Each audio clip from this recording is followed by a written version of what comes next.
राम राम दोस्तों। आज मैं विवाह गीत गाने जा रही हूँ। अगर आप सभी लोगों को अच्छा लगे तो प्लीज़ लाइक करना, कमेंट करना।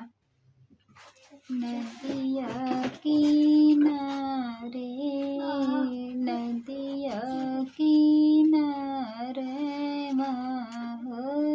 हरियर दुबिया गैया चरण नित जाय, जहाँ मोरी गैया हो चरने को जाने, वहीं बाटे बाघी के डेर, बघवा जी कहेला हो अपनी बाघिनिया से, सुना बाघिन गैया के आहार, इतनी बचन गैया सुन जे पावनिया, दसना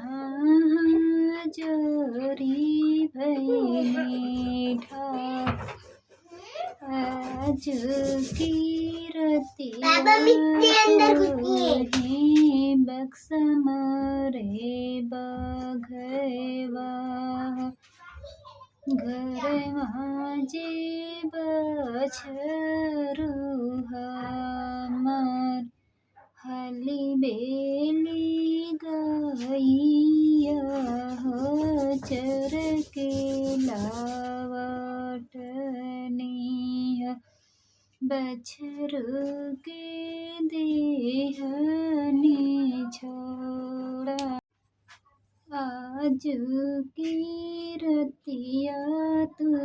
ही पिया मारे बछरू, बिहने चरण दूर जा, आगे आगे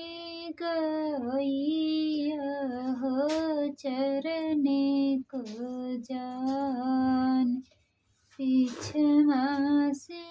बछरू कूदत जाए, बघिनी जी कहनी हो अपने ही बाघवा से, सुना भाग जे हमार, गैया जी भैनी बाघ तुहरी बहिनिया, बछरू जी